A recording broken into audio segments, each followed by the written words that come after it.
The acrid smell of coal smoke and gun oil filled the humid Philippine air as Commodore George Dewey stood on the bridge of his flagship, the USS Olympia, scanning the dawn horizon through his field glasses. It was the 1st of May, 1898, and the American Asiatic Squadron had slipped through the darkness like phantoms, navigating the treacherous waters of Manila Bay under the cover of night. The fate of an empire hung in the balance, and Dewey knew that, within hours, the thunder of naval guns would either herald America's emergence as a Pacific power or mark the grave of his career in countless American sailors. The tension aboard the American vessels was palpable. For weeks, the squadron had been preparing for this moment.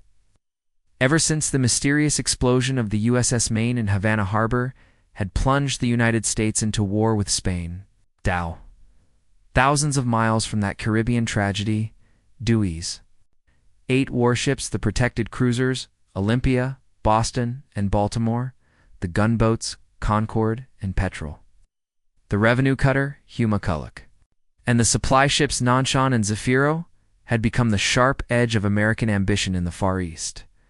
As the first rays of sunlight pierced the tropical haze, Dewey could make out the silhouettes of the Spanish fleet anchored in a defensive line off Cavite. Admiral Patricio Montoyo Y. Pasaron commanded 10 Spanish vessels, including the protected cruiser Reina Cristina.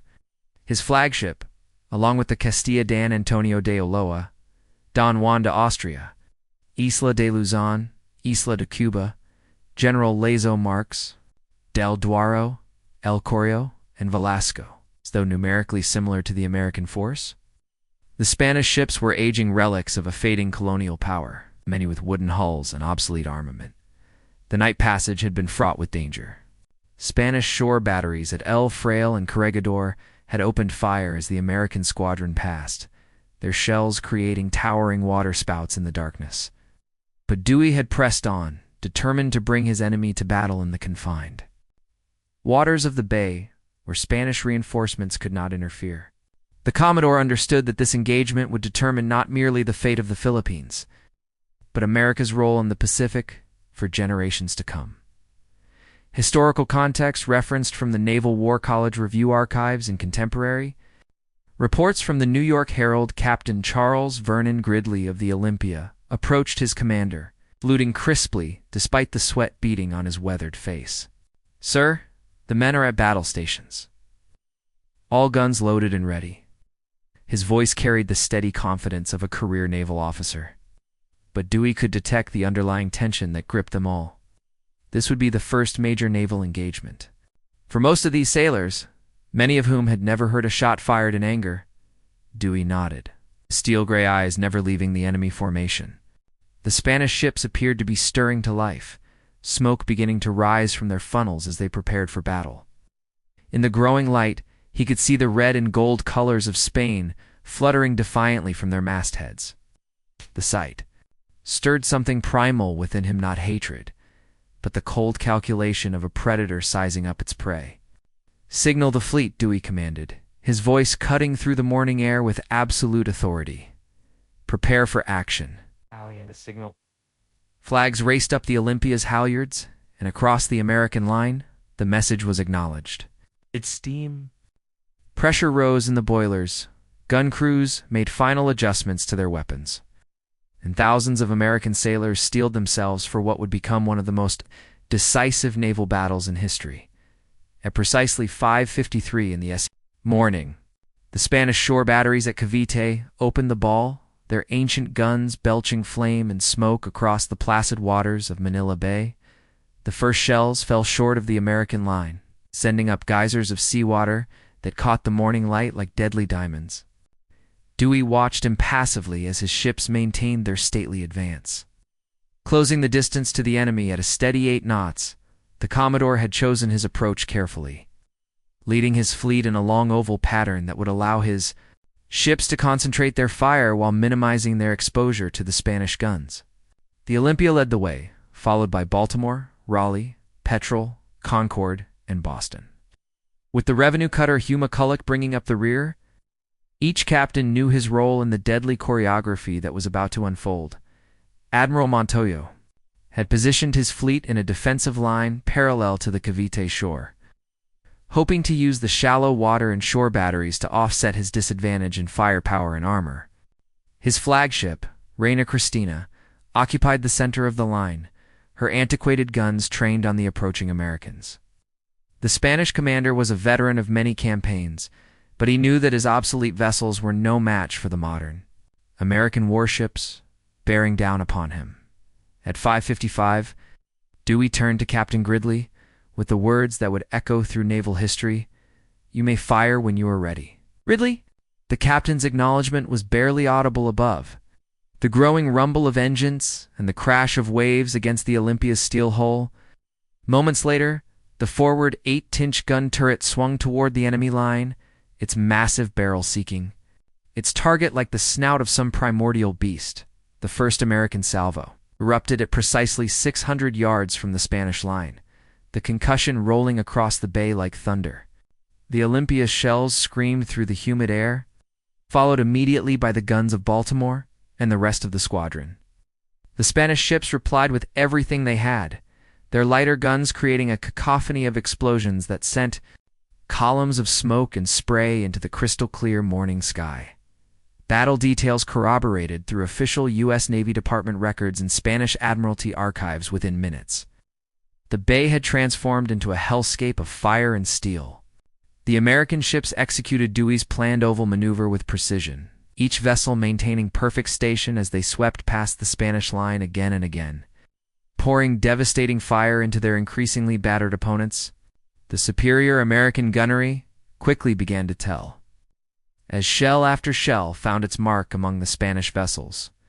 The Spanish cruiser, Don Antonio de Ulloa, was among the first to suffer serious damage, her wooden hull splintering under the impact of American shells. Fires broke out amidships, and her crew struggled desperately to contain the spreading flames while maintaining their rate of fire. The gallant Spanish sailors fought with desperate courage, knowing that defeat meant not only personal disaster but the end of Spanish dominion in the Pacific. Captain Al Gridley coordinated the Olympia's fire with cool efficiency, his gun crews working with mechanical precision despite the chaos surrounding them. The ship's 5-inch secondary batteries added their voices to the main guns, raking the Spanish vessels with a steady hail of projectiles.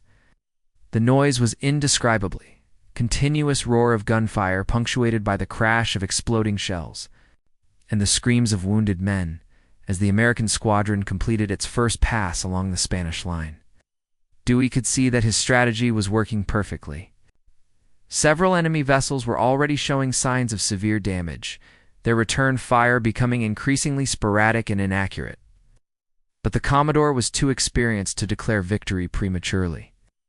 The Spanish were fighting for their empire, and cornered enemies were often the most dangerous. The second pass along the Spanish line proved even more devastating than the first. By 7 in the morning, the American gunners had found their rhythm, and their shells were falling among the enemy ships with deadly accuracy. The Spanish cruiser Castilla, her wooden hull ablaze from stem to stern, began to list heavily to port as water poured through holes torn in her side by American 8-inch shells. Admiral Montoyo, watching his fleet disintegrate around him, made the desperate decision to advance with his flagship Reina Cristina in a lone torpedo attack against the American line. It was a gesture of magnificent futility, a single aging cruiser charging into the teeth of an entire squadron of modern warships. The Spanish crew cheered as their ship surged forward, her engines straining to close the distance to the enemy. Dewey observed the Spanish admiral's gallant charge with professional admiration, even as he ordered concentrated fire on the approaching vessel. "All ships target the leading cruiser," he commanded, and within moments the Reina Cristina found herself under fire from virtually every American gun that could bear. The result was swift and terrible. The Spanish flagship staggered under the impact of dozens of heavy shells, her superstructure collapsing in a tangle of twisted metal and burning debris.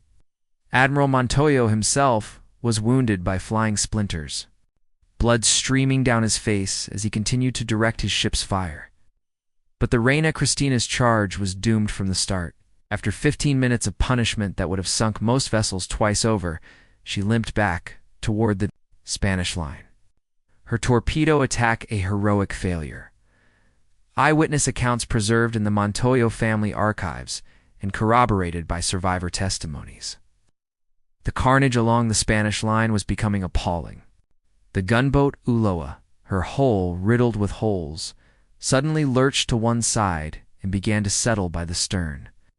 Her crew abandoned ship just as her magazine exploded in a pillar of flame that could be seen from Manila 10 miles away. The concussion shattered windows throughout the city and sent a cloud of black smoke high into the tropical sky. Captain Frank Wilds of the Boston reported excellent gunnery from his vessel, his 8-inch rifles systematically dismantling the Spanish cruiser Isla de Cuba. "Our shells are going through her like paper," he signaled to Dewey. "She cannot last much longer." Indeed, the Spanish vessel was already down by the bow, her crew desperately manning the pumps while trying to maintain some semblance of return fire. The small Spanish gunboats, General Lazo and Marques del Duero, attempted to support their larger consorts, but their light guns were virtually useless against the American cruiser's armor. The Petrel, under Commander Edward Perrywood, took particular pleasure in dueling with these smaller vessels, rapid-fire guns shredding their thin plating and decimating their crews. By 8 in the morning, the Spanish resistance was crumbling. Several of their ships were sinking or had already gone down, while others were on fire and effectively out of action. The shore batteries at Cavite, which had opened the engagement so boldly, had been silenced by accurate American counter-battery fire. The smell of cordite and burning wood hung heavy over the bay, and the water was littered with debris and struggling swimmers. Dewey paused his attack to assess the situation and allow his crews a brief respite. The American ships had maintained their devastating fire for over 2 hours, and even the best-trained gun crews were beginning to show signs of fatigue. More importantly, the Commodore wanted to conserve ammunition for any potential reinforcements that might appear from Manila or other Spanish bases in the archipelago. At 11 in the morning, after a brief ceasefire to allow his crews to rest and redistribute ammunition, Dewey resumed his methodical destruction of the Spanish fleet. The pause had given the enemy no respite. Several of their vessels had used the time to beach themselves on the shore at Cavite to avoid sinking in deep water. While others continued to burn out of control, the Spanish cruiser Isla de Luzon had managed to maintain some semblance of fighting capability, and her captain, Lieutenant Commander Emilio Cadarso, decided to make one final gesture of defiance. Leading the few remaining Spanish vessels in a desperate sortie, he attempted to close with the American line and inflict what damage he could before inevitable destruction overtook his command. The sight of the battered Spanish ships advancing once more stirred genuine admiration among the American sailors. These were brave men fighting for a lost cause, and their courage deserved respect even as it demanded destruction. Dewey ordered his ships to concentrate fire on the advancing Spanish vessels. But he also signaled for careful aim. There was no need for unnecessary slaughter now that victory was assured. The Isla de Luzon absorbed tremendous punishment during her final charge, her thin armor, no match for the heavy shells that struck her repeatedly. Commander Cadarso was killed instantly when an 8-inch shell from the Olympia penetrated his bridge, and with him died the last organized Spanish resistance in Manila Bay. His ship, riddled with holes and blazing from end to end, finally ground to a halt on a shoal near Cavite, her colors still flying defiantly. Spanish naval records and memorial inscriptions at Cavite Naval Base provide details of Commander Cadarso's final moments. The remaining Spanish vessels quickly followed their flagship into destruction or surrender. The transport ship Manila attempted to escape toward the city, but the swift American cruiser Raleigh intercepted her, forced her surrender with a few well-placed shots across her bow. The Spanish crews, seeing the hopelessness of their situation, began abandoning their ships or running them aground to prevent complete loss. By 12:30 in the afternoon, the Battle of Manila Bay was effectively over. The Spanish Pacific Squadron had ceased to exist as a fighting force, with all 10 of their warships either sunk, burned, or captured. The shore batteries had been silenced, and the few surviving Spanish Sailors were swimming for shore or clinging to debris in the oil-slicked waters of the bay. Dewey surveyed the scene of his triumph with mixed emotions. The tactical victory was complete. Not a single American ship had been seriously damaged, and casualties were remarkably light, with only 8 wounded and 1 man dead from heat prostration. But the Commodore was too experienced a naval officer not to understand the broader implications of what had just occurred. The destruction of the Spanish fleet had effectively ended Spanish colonial rule in the Philippines, opening the door for American occupation of the islands. More importantly, it announced to the world that the United States had arrived as a Pacific naval power capable of projecting force thousands of miles from its own shores. The old order in the Pacific was dead, and a new era was beginning. Captain Gridley approached his commander as the smoke began to clear from the bay. "Sir, what are your orders regarding the Spanish survivors?" The question highlighted one of the more practical aspects of victory. Thousands of Spanish sailors and soldiers were now prisoners of war, far from home and dependent on American mercy. The aftermath of the battle revealed the completeness of the American triumph. As rescue boats from the victorious squadron pulled Spanish survivors from the debris-strewn waters, the full extent of the disaster became clear. Admiral Montoya's fleet had suffered catastrophic losses, 381 men killed and wounded, compared to the Americans' almost negligible casualties of 8 wounded and 1 death from heat. The Spanish flagship Reina Cristina had been reduced to a burning wreck, her hull so riddled with holes that she resembled a sieve more than a warship. The Castilla had been completely destroyed by fire and explosion, while the Don Antonio de Ulloa had blown up so spectacularly that virtually nothing remained of her above the waterline. The other Spanish vessels had fared little better, some beached and burning. Others sunk in the shallow waters near Cavite. Dewey established his command ashore at the Cavite Naval Station, which the fleeing Spanish had abandoned virtually intact. The facilities, machine shops, dry dock, and supply warehouses would prove invaluable in maintaining the American squadron during the months to come. More immediately, the Commodore faced the challenge of securing Manila Bay and the surrounding area with his limited forces. The city of Manila itself remained in Spanish hands, its ancient walls manned by several thousand colonial troops under Governor-General Basilio Agustin y Davila. However, the destruction of the Spanish fleet had effectively cut the Philippines off from reinforcement or supply from Spain, making the eventual fall of the city merely a matter of time. Dewey sent a message to Governor-General Agustin demanding the surrender of the city, but the Spanish commander replied with dignified defiance. Governor-General Agustin's correspondence preserved in the Spanish colonial archives provides insight into Spanish thinking during this period. Meanwhile, news of the victory began to spread across the globe via undersea telegraph cables. In Washington, President William McKinley received word of the triumph with satisfaction, but also growing concern about the implications. The United States now controlled Manila Bay, and presumably the entire Philippine archipelago, but what was to be done with this unexpected imperial acquisition? The American public greeted news of Dewey's victory with wild enthusiasm. Newspapers across the country carried banner headlines proclaiming the destruction of the Spanish fleet, and Dewey became an instant national hero. Songs were written about the battle, and Remember the Maine became coupled with Remember Manila Bay in the popular imagination. The Commodore's calm order to fire when you were ready Gridley entered American folklore alongside other famous military commands. But victory brought its own complications. The American squadron was now isolated thousands of miles from the nearest American base, surrounded by potentially hostile territory, and facing the prospect of governing millions of Filipino natives whose loyalties were uncertain. Spanish colonial authority was crumbling throughout the archipelago, and various Filipino revolutionary groups, led by men like Emilio Aguinaldo, were preparing to assert their own claims to independence. Dewey found himself in the unusual position of being both a conquering admiral and a colonial administrator. His decisions in the coming weeks would shape not only the immediate fate of the Philippines, but America's entire relationship with its new Pacific territories. The Commodore was a naval officer, not a diplomat or colonial governor, yet circumstances had thrust these responsibilities upon him.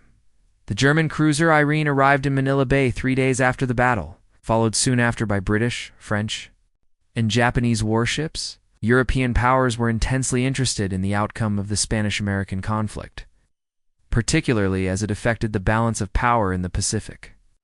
Dewey received the foreign naval commanders with diplomatic courtesy, while making it clear that Manila Bay was now under American control.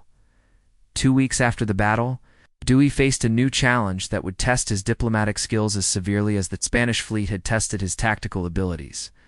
The German squadron in Manila Bay had grown to include 5 warships under Vice Admiral Otto von Diederik's, a force nearly equal to Dewey's own. German intentions were unclear, but their aggressive reconnaissance of American positions and frequent communication with Spanish authorities ashore suggested Berlin might be considering intervention. The tension came to a head when German vessels began interfering with American operations, questioning the blockade and demanding rights that Dewey was unwilling to grant. The situation escalated dramatically when a German launch attempted to pass American picket lines without proper authorization. Dewey's response was characteristically direct. He informed Admiral Diederik's that any further interference would be met with force. The German admiral, perhaps recognizing that his government was not prepared for war with the United States over the Philippines, backed down from the confrontation. But the incident highlighted the precarious nature of America's position in the far Pacific. Thousands of miles from reinforcement and surrounded by potentially hostile powers eager to profit from any American weakness. Meanwhile, the Filipino revolutionary leader Emilio de Aguinaldo had returned from exile and was rapidly organizing resistance against Spanish rule throughout the islands. Dewey found himself in the uncomfortable position of cooperating with Aguinaldo's forces while avoiding any commitments about Philippine independence that might conflict with American policy. The Commodore understood that his government had not yet decided what to do with its unexpected Pacific empire. German naval archives and Dewey's personal correspondence reveal the complex diplomatic maneuvering during this period. The arrival of American reinforcements in late June provided Dewey with additional security, but also new complications. Major General Wesley Merritt's 8th Corps brought 8,000 soldiers to capture Manila and establish American control over the Philippines. But it also brought competing authorities and unclear command relationships. Dewey remained in control of naval operations, but the division of responsibility between Army and Navy would create friction in the months to come. The Spanish garrison in Manila, cut off from reinforcement and facing growing pressure from both American forces and Filipino revolutionaries, was in an impossible position. Governor-General Agustin had been replaced by General Firmin Yodin's Y. Alvarez, who recognized that continued resistance was futile, but was constrained by Spanish pride and the need to maintain some semblance of honor in defeat. Dewey's transformation from naval commander to imperial administrator was complete by midsummer. He found himself governing a vast archipelago with limited resources, managing relations with multiple foreign powers, and attempting to balance competing Filipino factions while awaiting clear policy direction from Washington. The Battle of Manila Bay had lasted only a few hours, but its consequences would shape American foreign policy for generations. The Commodore's success in these varied roles demonstrated the flexibility and resourcefulness that had made the American victory possible in the first place. His ability to adapt from the tactical requirements of naval combat to the strategic demands of colonial administration reflected the broader transformation that the United States was undergoing as it emerged as a world power. The Spanish-American War in the Pacific had begun with the destruction of the Spanish fleet in Manila Bay.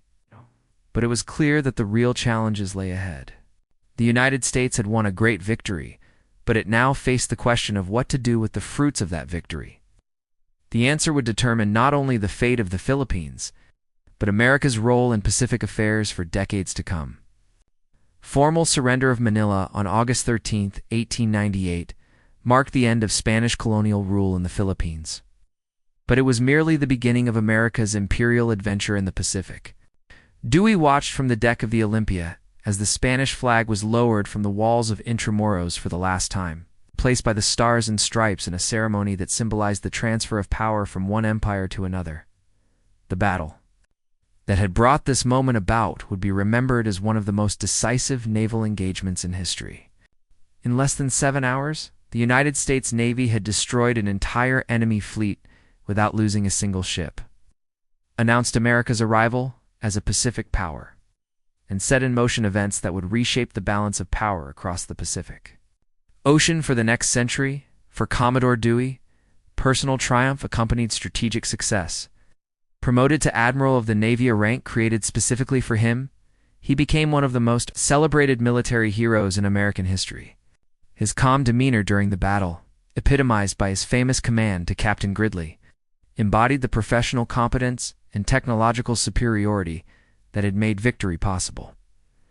The human cost of the battle, while remarkably light for the Americans, had been severe for the Spanish. The loss of Admiral Montoya's fleet represented not just a tactical defeat but the end of Spanish dreams of maintaining their Pacific empire.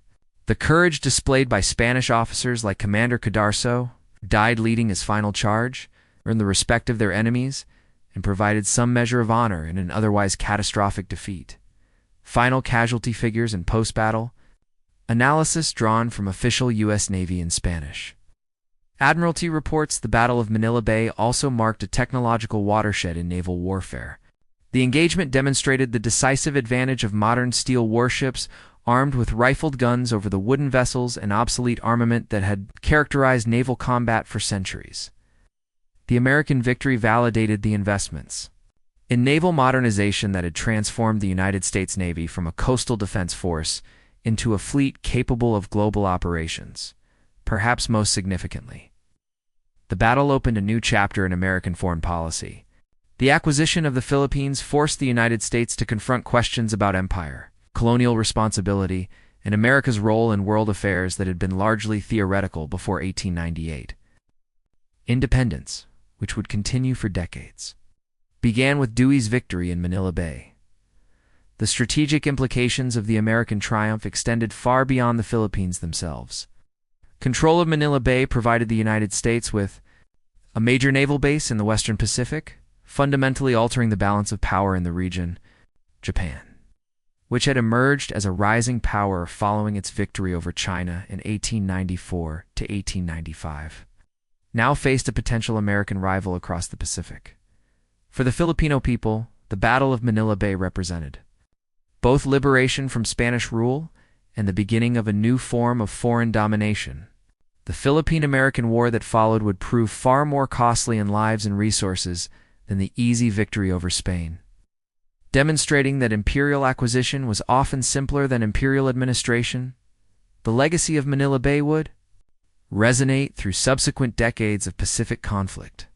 The naval base that Dewey had captured would become a crucial staging area for American operations in World War II. While the strategic lessons learned from the battle would influence naval tactics and strategy well into the 20th century, the thunder of the guns that had echoed across Manila Bay on that May morning in 1898 had announced the beginning of the American century in the Pacific. With all its triumphs and tragedies yet to come,